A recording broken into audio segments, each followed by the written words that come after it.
Это «Актуальное интервью», в студии Петр Васильев. Здравствуйте. На территории республики навигационный период для маломерных судов в самом разгаре. Кто-то приобретает такие суда для охоты и рыбалки, для кого-то это единственный транспорт передвижения до сенокосных угодий. Много и тех, кто использует моторную лодку для семейного отдыха. Но не все хорошо знакомы с правилами и требованиями к судовладельцам. О них нам расскажет гость студии Виталий Осипов, старший государственный инспектор по маломерным судам, руководитель Якутского отделения номер 1 Центра ГИМС Главного управления МЧС России по Республике Саха-Якутия. Виталий Александрович, здравствуйте. Здравствуйте. Начнем с первого вопроса. Сколько на сегодня в Якутии владельцев маломерных судов? Сейчас на республике, как вы сказали, то, что по республике Якутии идет... Во-первых, самый сезон. Самый сезон, да, разгар навигации.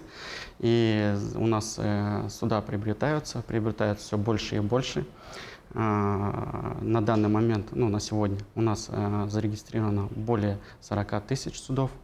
Граждане приобретают как и для рыбалки, для охоты. Кто-то приобретает для семейного отдыха. Кто-то и добраться до какого-то определенного населенного пункта. В принципе,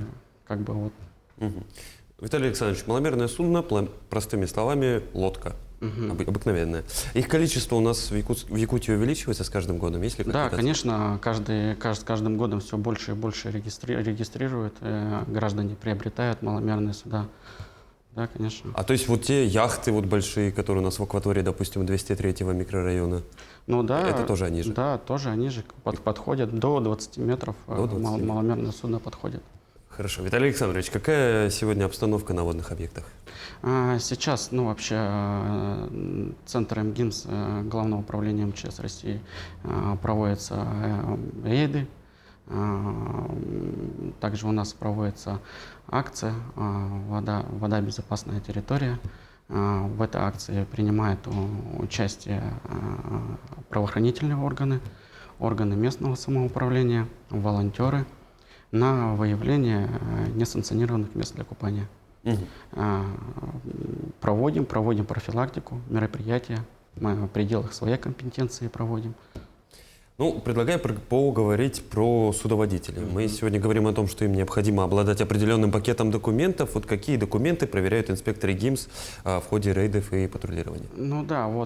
Вы, если приобрели маломерное судно, одно приобрести, но надо отметить, что вам надо его зарегистрировать, данное маломерное судно. У нас имеется официальный сайт МЧС России, где предоставляется вся информация о регистрации маломерного судна. Также имеется единый портал государственных услуг, где вы можете подать заявление на регистрацию маломерного судна. И, к примеру, вы подаете заявление, в определенное назначенное время вы прибываете в подразделение Центра ГИМС, где государственный инспектор осматривает ваше маломерное судно. Также вы предоставляете необходимые документы, оплачиваете госпошлину. И также не надо забывать, когда вы заполняете заявление в государственные услуги, надо указывать адрес электронной почты. И когда инспектор регистрирует, к вам уже автоматически на вашу почту уже придет ваш судовой билет. И то бишь зарегистрированное маломерное судно надо иметь. Также иметь удостоверение на право управления маломерным судном. Надо смотреть, чтобы сроки. У нас удостоверение выдается раз в 10 лет. И также проходить освидетельствование. Освидетельствование у нас проходит раз в 5 лет. И судно должно быть исправно. На судне должно быть нанесены идентификационный бортовой номер, нормы снабжения, индивидуальные средства спасения. Все это должно быть укомплектовано в судне. По аналогии с автомобилем. То есть там аптечка, здесь спасательные жилеты. А в каких случаях требуется удостоверение на право управления маломерным судном? Удостоверение требуется, если судно у нас занимается некоммерческой деятельностью, не подлежит, и у нас судно более 200 килограмм, и мощность судна превышает 8 киловатт. Это данное маломерное судно подлежит регистрации в реестре маломерных судов. Также с 18 лет. Да. Раньше нельзя сесть за руль. Да, и, конечно, с 18 лет судоводитель это должен иметь возраст 18 лет. Он должен пройти медицинские показания. Также он должен у нас, получается, пройти практические, теоретические навыки. Если это теория, то у нас 30 вопросов. Из 30 вопросов у нас дается только 2 ошибки. И получается 3 попытки через 7 дней у кандидата имеется. И теоретические навыки. Ну, подход, отход от берега, постановка на якорь, маневрирование маломерным судном. А сколько случаев выявлено правонарушений вот с начала, допустим, этого сезона?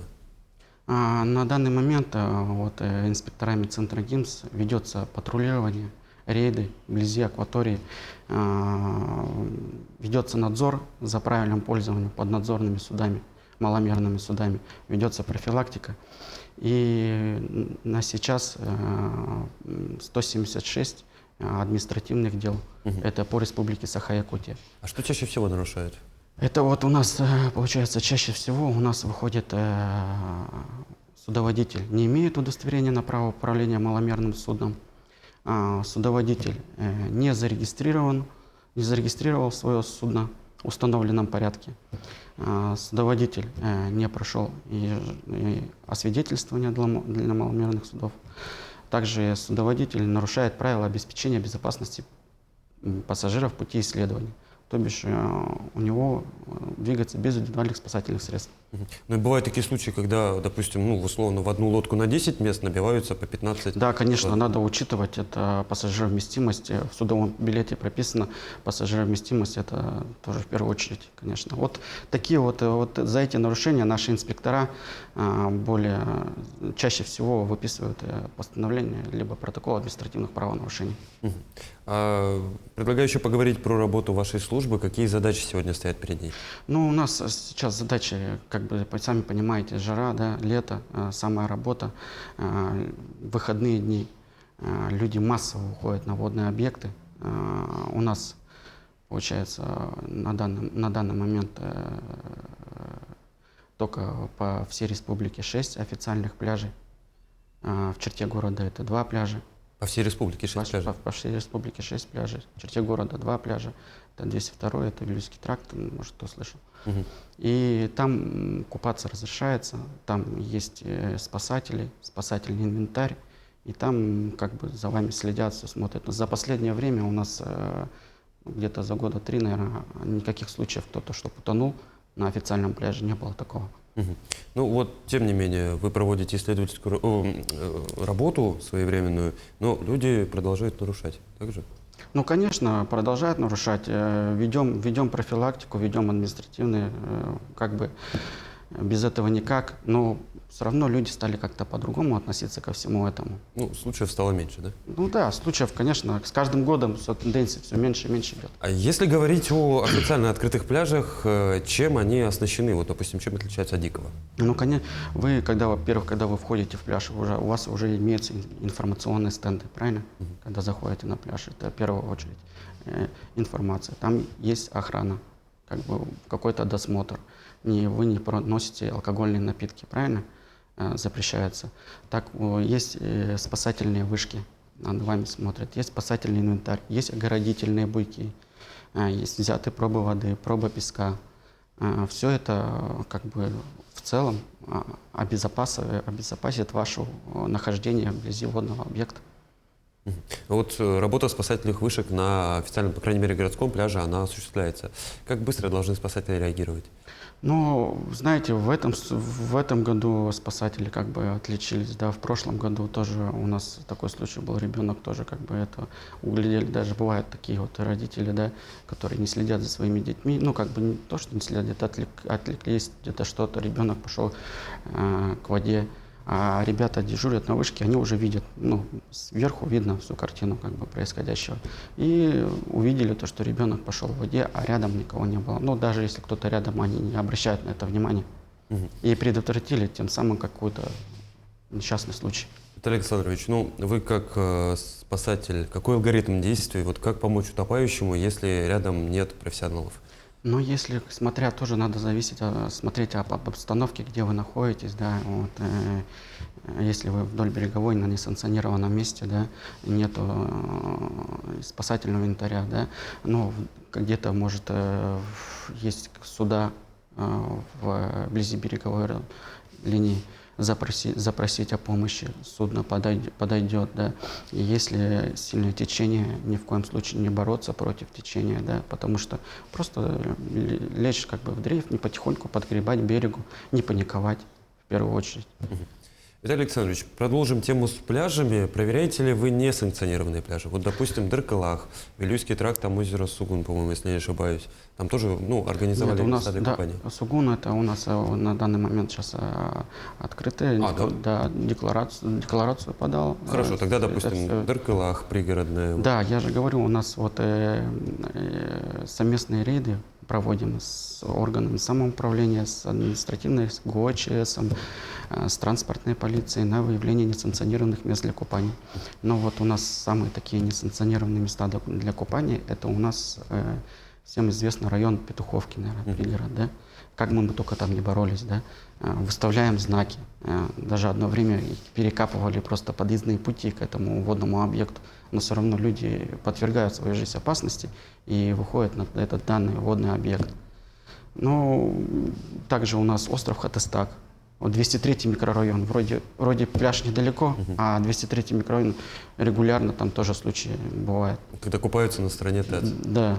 Хотя нет, вот именно где Стелла, где 203-й микрорайон, вроде пляж недалеко, но все равно там никто не следит, никто не смотрит за этим. Да. И все равно случаи там тоже бывают. И также Дыркалах, остров Хатыстах, городская протока. Вот эти вот вблизи черте города Якутска, вот выходные, буквально везде люди. Ну и мы патрулируем, конечно, мы если на судне, или это у нас пеший патруль, да, мы всегда подходим, проводим профилактику, особое внимание обращаем на детей. У нас в группу риска в первую очередь это дети, чтобы всегда были под присмотром взрослых. У нас мы даже проводим совместные рейды с сотрудниками ПДН, информируем в средствах массовой информации, чтобы дети всегда были под присмотром взрослых, чтобы родители смотрели за детьми. Потому что дети — это наше дорогое, в первую очередь за детьми смотрим. Виталий Александрович, в заключение пару слов нашим зрителям, как вести себя на воде. Ну, хотелось бы сказать, соблюдать все меры безопасности на водных объектах. Если вы двигаетесь на маломерном судне, соблюдать все правила плавания. Если вы находитесь вблизи водного объекта, ну, есть, как я говорю, санкционированные пляжи, да, купаться в оборудованных местах, не допускать купания в алкогольных напитках. Ну, еще раз, также смотреть за детьми, беречь своих родных и близких, ну, информировать людей. Недопущение несчастных случаев на водных объектах.